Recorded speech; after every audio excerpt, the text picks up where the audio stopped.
Hola, ¿qué tal? ¿Cómo están? Bienvenidos y bienvenidas a este primer intento de capítulo, así que podríamos decir que es como nuestra primera prueba de podcast para este año. Y así que esperamos que resulte todo bien. Hoy día me encuentro en una habitación de mi casa. Y como pueden ver, acá están las patitas del Merlín, que es mi gato, uno de mis gatos, el más pequeño, de hecho. Bueno, es el más grande, eh, pero es el más joven de los gatos que viven aquí. Mira cómo está durmiendo. Y bien, pues, como les decía en un video anterior, mi motivación para poder hacer estos videos es que, bueno, son varias cosas, ¿ya? Pero uno de esos es que hay mucha desinformación en redes sociales con respecto a la salud mental en general. Como ustedes saben, yo soy psicólogo, tengo la oportunidad de hacer clases y la verdad es que me he encontrado con mucha desinformación en redes sociales, con mucha desinformación disponible en internet. Y a mí la verdad es que me gustaría poder contribuir un poquito a la salud mental, pero con información un poco más, eh, un poco más confiable, ¿sí? Pero también un poco con alguna información desde un punto de vista un poquito más relajado que desde el punto de vista solo académico o, o demasiado serio, ¿ya?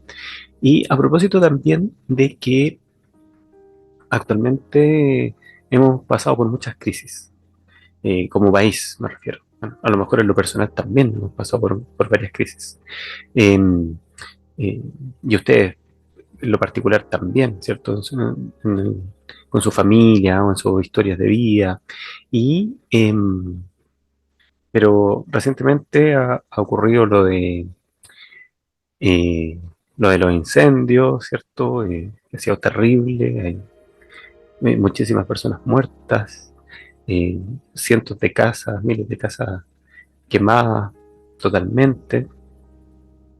Y a propósito de esto, también han surgido montones, montones, montones de ayudas, que me parece súper bien, ¿sí? Y de hecho yo me siento muy, muy al debe también con esa, con toda la ayuda que se puede prestar, pero también es porque hay muchos profesionales de la salud mental que están ofreciendo su ayuda, tanto física en el lugar como también en lo online, ¿sí? Y luego también ocurrió otra pérdida para una familia, ¿cierto? Un expresidente de la República falleció, eso se llevó todas las portadas, ¿cierto? Todo el tiempo en muchos de los canales. Y es, por supuesto, otra crisis, ¿sí? Y en Chile parece que la cosa va así, ¿verdad? En crisis tras crisis. El, Me imagino que han visto los memes acerca de el guionista, los guionistas para Chile, ¿verdad? Que no pueden ser eh, más trágicos, más devastadores, ¿verdad? Y vamos recién en febrero. El, entonces, crisis tras crisis, esta cosa parece no parar nunca, ¿verdad? Pero Chile, nos reímos, ¿cierto? Porque parece que Chile fuera así. Y, y pensamos que a lo mejor en otros lugares del mundo la cosa no es así. Y la verdad es que sí, sí, en todas partes la cosa es así. Eh, las crisis se presentan constantemente, permanentemente. Las cosas no salen como queremos. eh, lo que hemos planificado no resulta exactamente como lo hemos planificado. Y entonces sufrimos, entre otras cosas, ¿verdad? Ya nos meteremos en ese tema en otro capítulo. Pero porque hoy día tiene que ver con el concepto de salud mental, ¿sí? Y es que, y ese es un tema que a mí en lo personal me preocupa porque hablamos mucho de la salud mental, que queremos lograr la salud mental, que la salud mental en Chile está súper mala, pero ¿qué es la salud mental y qué significa estar sano mentalmente? Al menos mentalmente. Y es que, entonces, revisemos la definición, y aquí nos esa es la parte fome, ¿cierto? O la parte académica. Revisar cuáles son las definiciones de salud mental con las que contábamos, ¿ya? Etcétera, etcétera. Y bueno, entonces a propósito de todo esto, de todas las crisis, de todos los desastres que están ocurriendo en Chile, eh, me encontré con que hace poco tiempo, en enero de este año 2024, se publicó un libro sobre salud mental y psiquiatría para atención primaria en salud. Oye, pero qué buena iniciativa, un excelente libro, súper necesario. Además que está dirigido para la atención primaria en salud, que es la puerta de acceso al servicio de salud, la puerta de acceso a la salud mental en Chile para mucha gente y que si bien no es un servicio de especialidad, ¿cierto? Sí, es un servicio y es de especialidad, es decir, debería estar en otro círculo, está en atención primaria de salud. Qué bueno, ¿cierto? Con sus bemoles, podríamos entrar en esa discusión que a lo mejor en otro día lo podríamos discutir, pero qué bueno que está la salud mental ahí presente y hay una tremenda necesidad de salud mental ahí. Y dije, bueno, pero en este libro entonces, que está hecho por profesionales maravillosos, por currículos envidiables, realmente envidiables. Y me preguntaba, bueno, ¿tendrá entonces alguna definición de salud mental? Y fui a revisar el libro y efectivamente tiene una revisión, tiene una definición de salud mental. Súper. Me leo rápidamente las primeras partes, las últimas páginas de la introducción, me las salté, me fui directamente a definición de salud mental, a ver cuál es la definición de salud mental que nos entregan, que nos proponen, y es esta. Concepto de salud mental. La Organización Mundial de la Salud, OMS, define la salud como un estado completo de bienestar físico, mental y social, y no simplemente la ausencia de enfermedad o dolencia. Ok, estoy de acuerdo con que la definición de la Organización Mundial de la Salud, em, pero me pasa algo con esta definición, no sé si a ustedes les pasa también, eh, y es que no me resulta para nada orientadora. Estoy de acuerdo que es más amplia, ¿cierto? No es solamente la ausencia de enfermedad, todo lo que ustedes quieran, pero esta es una definición que no tiene alma, no representa. Estoy hablando de lo que me pasa a mí, ¿ya? No me resulta orientadora. Es decir, según esta definición, ¿estoy sano o estoy enfermo? ¿Estoy sana o estoy enfermo? ¿Qué? Y lo segundo, ¿cómo? Entonces, si no estoy sano, ¿qué es lo que tendría que hacer para llegar a estar sano? Mentalmente hablando. ¿Sí? Porque ese es el tema, ¿verdad? Nuestra salud mental. ¿Cómo llegamos entonces a estar sanos y sanas? ¿Ya?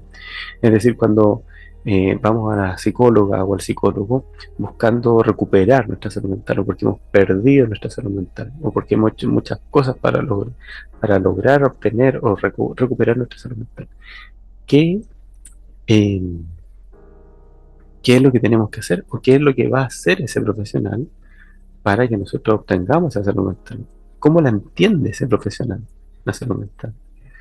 Y si le preguntamos, probablemente nos diga, en el mejor de los casos, nos va a repetir esta definición, ¿cierto? Es un estado completo de bienestar físico, mental y social, y no simplemente la ausencia de enfermedad.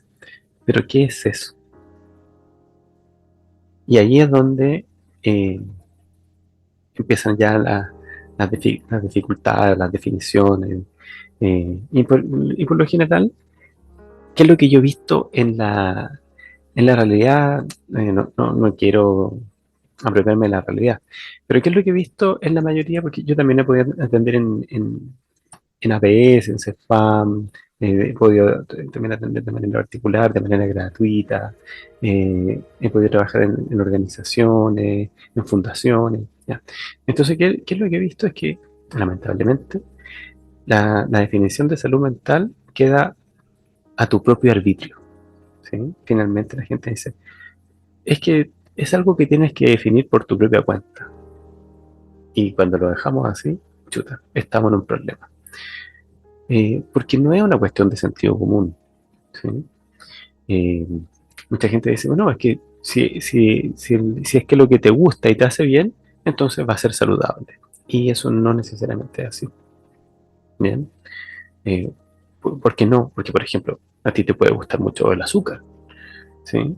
Y comer muchos alimentos que contengan altos niveles de azúcares, y eso te va a gustar mucho, pero te va a hacer muy mal, ¿sí?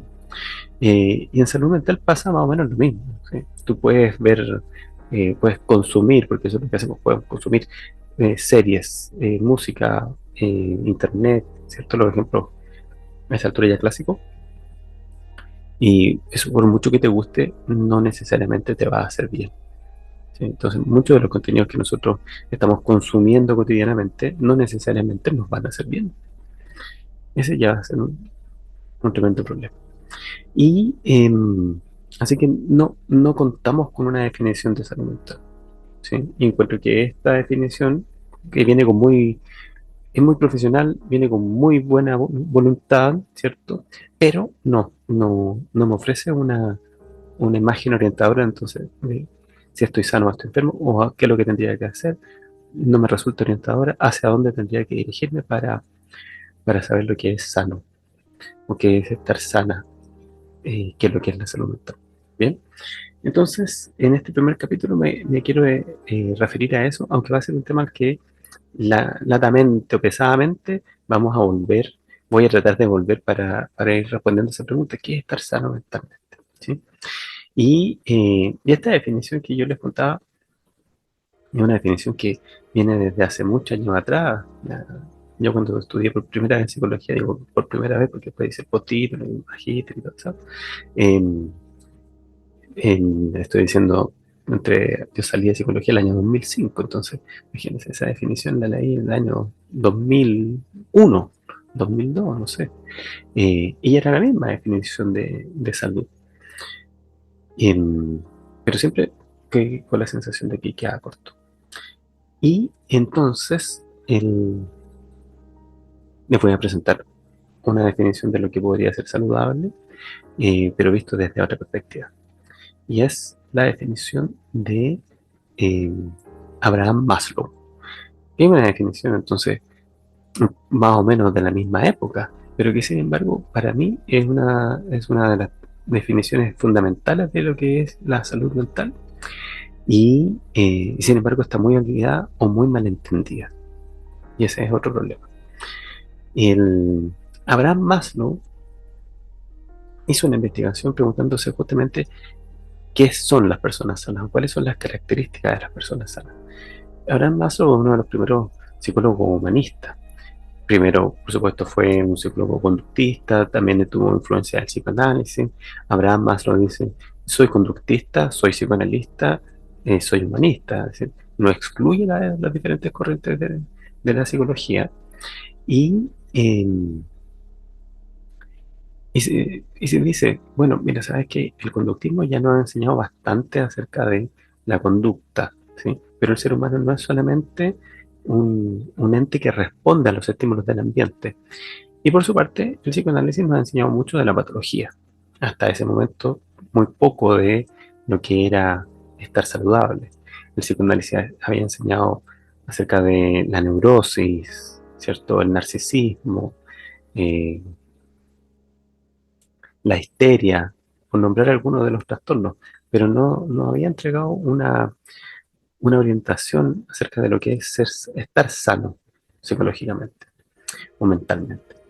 Y Maslow, entonces, con una serie de colaboradores, comenzaron esta investigación y empezaron entonces a buscar personas que fueran sanas, ¿sí? O a tratar de establecer o definir un criterio para poder decir, mira, ¿sabes qué? Estas son las personas más sanas que hemos podido encontrar. Y a ellas, a esas personas, entrevistarlas y poder hacer una descripción de cómo esas personas se comportaban, qué es lo que hacían y cómo eran. Bien, entonces, a estas personas, bueno, sí, efectivamente, estoy haciendo un cuento corto porque esto llevó muchos años, ¿ya? Entrevistaron a mucha gente, dejaron gente afuera, de cierta medida que iban entrevistando, entonces se daban cuenta que habían algunos rasgos de patología, y a esa persona entonces le van dejando fuera, y así el concepto se va haciendo cada vez un poquito más especial, un poquito más específico. Claro, porque este concepto de ser sano parte de una cosa muy vaga, ¿verdad?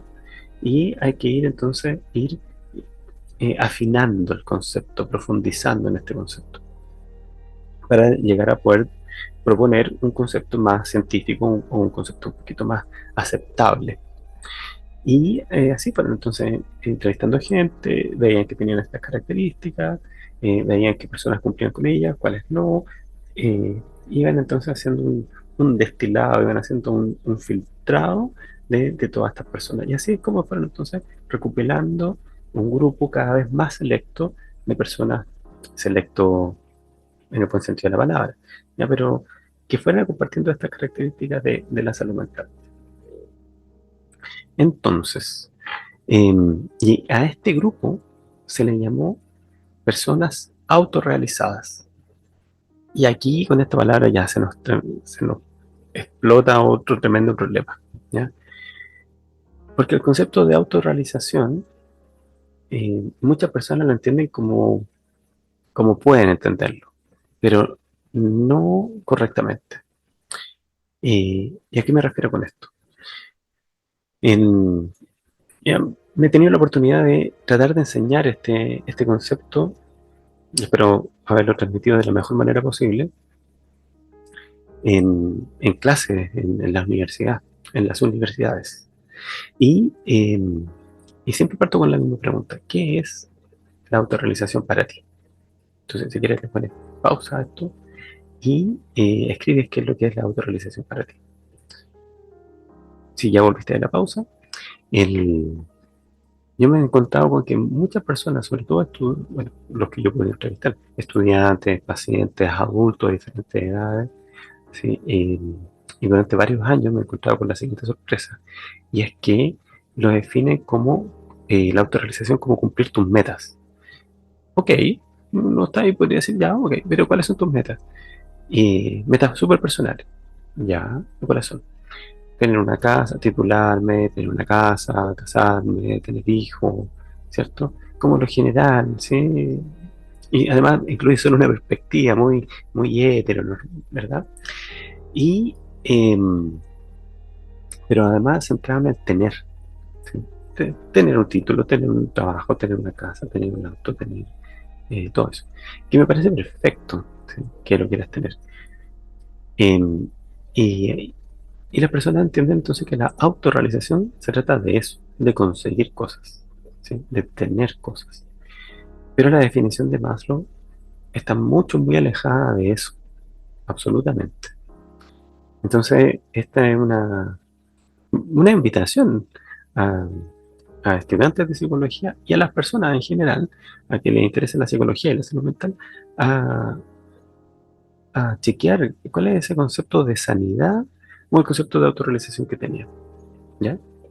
Bien, ¿cómo están de nuevo? Voy a terminar de explicarles cuáles son algunas características de la persona autorrealizada, ya que ayer no terminé de explicarlo en el primer video que hablé sobre este tema.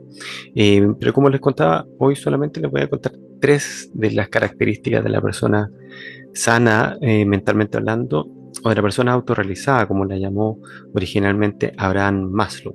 Bien. Y miren, una de las primeras características que destaca de la persona autorrealizada es que han desarrollado sus capacidades al máximo, ¿ya? La autorrealización no es un lugar o un estado al cual uno llega, no es un momento al cual uno llega, que eh, me ha tocado muchas veces poder conversarlo con algunas personas, y es que me siento muy autorrealizado. ¿Por qué? Porque me titulé, ¿ya? Em, Chuta, pero es que no depende solamente de eso la autorrealización, ¿ya? Tiene que ver, pero no es lo único. Voy a tratar de ser más claro, ¿ya? Tiene que ver con el proceso de desarrollo. Y las personas autorrealizadas son personas que se han desarrollado al máximo, o que están desarrollando sus capacidades hasta alcanzar el máximo nivel de esas capacidades, ¿ya? Em, Y por lo tanto, uno podría preguntarse, bueno, pero ¿cuál es ese momento donde ya he desarrollado todas mis capacidades? Por eso, justamente, no es un lugar al cual se llega y listo, digo, ya, me autorrealicé. No, sino que es el hecho de conocerte a ti misma, conocerte a ti mismo, conocer cuáles son esas capacidades y el hecho de saber que son tus capacidades eh, te obliga prácticamente a desarrollarlas, ¿sí? No puedes quedarte ahí sin desarrollar tus talentos, ¿ya? Y por eso estas personas parecen muy satisfechas consigo mismas, ¿ya?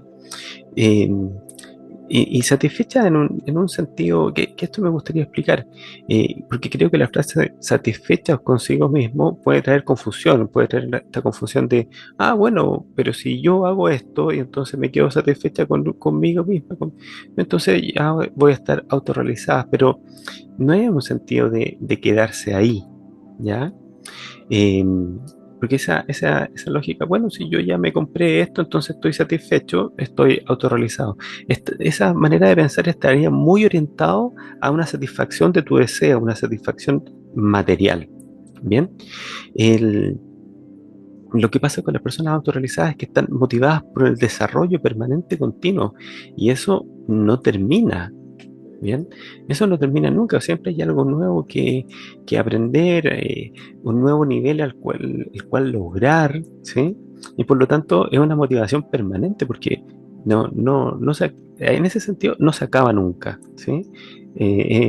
Por eso Maslow decía que la autorrealización es una motivación que nunca logra satisfacerse del todo, ¿bien? El, Hacen también mención a una frase de Nietzsche que es que sé lo que tú eres. Y con esa frase yo me acuerdo de este personaje, Alicia, ya no recuerdo bien si en el País de las Maravillas o a través del espejo, pero es Alicia eh, cuando algunos personajes le dicen, no, es que tú todavía no eres la Alicia que debes ser, ¿sí? Quiere decir que tiene que pasar por una serie de experiencias todavía para llegar a ser quien es realmente. Bien. Y este tema del desarrollo de la personalidad, yo prefiero decir el desarrollo de la identidad, no me voy a hacer problema ahora, lo vamos a explicar más profundamente en otro video posteriormente. Para pasar a la segunda característica de la persona autorrealizada, y es que viven, eh, viven de manera cómoda con lo desconocido y con la incertidumbre. Tema que está súper presente hoy día con todas las crisis que han estado ocurriendo, ¿verdad? Con la crisis de los incendios, con las crisis de los terremotos, con las crisis de la pérdida de un ser querido, ¿cierto? Todas las crisis. Em, y eso me hace acordar a los títulos de algunos libros, ¿verdad? Cómo enfrentar con plenitud la crisis o qué hacer cuando todo se derrumba, que son algunos títulos que vamos a conversar más adelante. Y las personas sanas se sienten a gusto con lo desconocido, se sienten a gusto con escenarios desconocidos, con escenarios nuevos, ¿bien? Las personas neuróticas nos sentimos, me incluyo, ¿cierto? Me incluyo porque nos sentimos amenazados, nos sentimos ansiosos, nos sentimos atemorizados por situaciones nuevas, nos aferramos a lo familiar, a la seguridad del orden, pero de una manera exacerbada. Hay una necesidad catastrófica de certidumbre, hay una necesidad catastrófica de saber todo lo que va a ocurrir, ¿sí? De poder anticipar todo lo que va a ocurrir y tenerlo controlado, ¿ya? Y, y eso lo podemos ver entonces en pacientes neuróticos y lo podemos ver en un grado mayor en pacientes con trastornos obsesivos compulsivos, donde se realizan eh, rituales, acciones repetitivas de manera compulsiva para, eh, para mantener todo ordenado y evitar que nada malo ocurra, ¿sí? Las personas sanas, las personas autorrealizadas, aceptan lo desconocido, se sienten cómodos y cómodas con lo desconocido, incluso atraídos con lo desconocido. Einstein decía, y esta sí es una frase de Einstein, no es una de esas frases que se le atribuyen a Einstein, pero que no la dijo, no, esta sí la dijo. Lo más bello que podemos experimentar es lo misterioso. Y por favor, con esto no quiero transmitir la idea de que eh, niegues tu sentir si te estás sintiendo ansiosa, o ansioso ante una situación nueva, eh, está bien, entonces lo que estás sintiendo. Y eso, por lo tanto, vamos a acogerlo y vamos a hacer un trabajo con eso, ¿ya? No quiero transmitirte la idea de que para ser una persona autorrealizada tengas que negarte que, que nos estamos sintiendo ansiosos, que estamos sintiendo un poco atemorizados frente a una situación para mantener este estatus de autorrealizado. No, para nada. Solamente te estoy mostrando algunas características de lo que, de lo que más lo situó como una persona autorrealizada. Y vamos a ver que la persona autorrealizada, por supuesto que pasa por estas emociones, pero no se queda en esas emociones. Bien, vamos a ver más adelante también qué es lo que podemos ir haciendo con estos temores, con estas ansiedades, ¿sí? Con estas necesidades de seguridad, ¿ok? Y, pero antes vamos a pasar al tercer punto, y es que las personas autorrealizadas, lo voy a decir así provocadoramente, tienen una mejor percepción de la realidad. ¿Cómo que esto que tiene una mejor percepción de la realidad? Y quiere decir que las personas autorrealizadas, las personas sanas psicológicamente, están menos teñidas en su percepción de la realidad por sus emociones, están menos teñidas por sus emociones. Eh, las personas neuróticas entonces están mucho más teñidas por el miedo y también por el optimismo que hay para distinguirlo del optimismo positivo. Ahora le vamos a llamar optimismo tóxico, ¿sí? Eso donde todo va a salir bien, donde todo siempre está bien, ¿sí?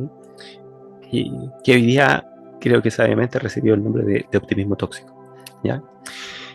Nazaret Castellanos, que es una neurocientífica española, eh, señala que cuando el corazón y el cerebro se comunican, eh, son el asiento fisiológico de la percepción, ¿sí? Es decir, entonces, para que yo pueda percibir este momento, tanto mi cerebro como el corazón tienen que estar comunicados, ¿ya? Pero no solamente para una percepción de la realidad cognitiva, sino que también de la percepción subjetiva. Y se refiere entonces al modelo neuronal subjetivo de la Universidad de París, que es el modelo que está imperando ahora. Como se dice, yo no percibo las cosas como son, percibimos las cosas como somos. ¿Bien? Nos dice, apoyado también este modelo eh, por la neurociencia. ¿Ya? Era una frase ya que existía hace mucho tiempo atrás que creo que se le atribuye a Kant, pero que ahora con la neurociencia está cada vez más en boga. Bien. Y bueno, ¿qué pasa con la percepción entonces? Cuando nosotros estamos percibiendo, vamos entonces recuperando nuestras memorias autobiográficas, nuestra experiencia y vamos completando la percepción que vamos haciendo de la realidad. Por eso percibimos la realidad de manera muy diferente a como la puedan percibir otras personas, ¿ya? Y aquí viene una pista de qué es lo que podemos hacer entonces para percibir más claramente la realidad, para, para acoger lo que estamos sintiendo ante una situación nueva y también para desarrollar nuestras capacidades al máximo. Y tiene que ver con la meditación, con las prácticas contemplativas. La meditación, en el budismo, en el mindfulness, se habla de un entrenamiento de una visión correcta o de una visión recta, ¿ya? De quitarnos el velo para ver la realidad. No sé, se parece mucho la conclusión a la que habían llegado hace 2500 años atrás en el budismo, a las conclusiones que llegó Abraham Maslow en su investigación. Yo no estoy seguro de que Maslow haya meditado o que haya recibido influencia budista.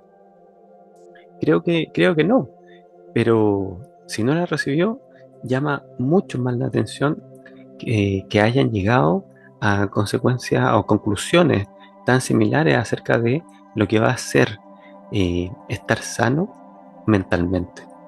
Bien, ahora, como probablemente pueda surgir la pregunta, quiere decir que tenemos que dejar nuestras emociones, el miedo y el optimismo tóxico, el miedo, la angustia, son emociones que tenemos que dejarlas completamente de lado para poder ver la realidad tal cual es, o la realidad claramente. Y la respuesta es que no. ¿Ya? No es necesario que dejemos de lado nuestras emociones completamente. Y hay autores que incluso van a decir que eso es prácticamente imposible. ¿Ya? Heidegger hablaba de la serenidad. Decía que la frialdad del cálculo o la tranquilidad de la planificación del método científico incluso son emociones. La frialdad, la tranquilidad del cálculo son estados emocionales que ayudan a que el método científico se produzca o se realice sin mayores errores.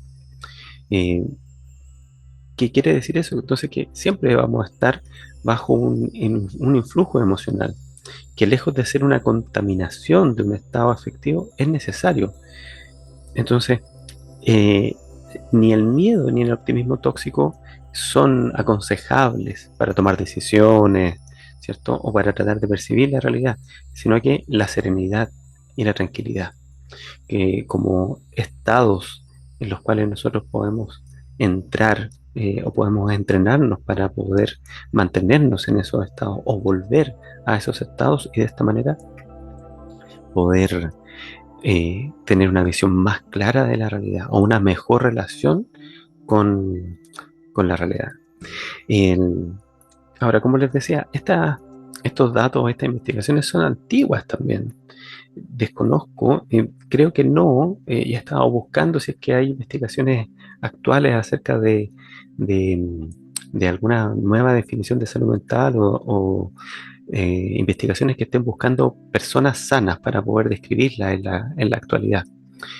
Eh, Así que, como dicen, no tengo pruebas, pero tampoco tengo dudas de que si encontráramos personas sanas actualmente, cumplirían con la mayoría de estas características, pero, pero es una investigación que, que hay que hacer y que podríamos hacer, ¿verdad?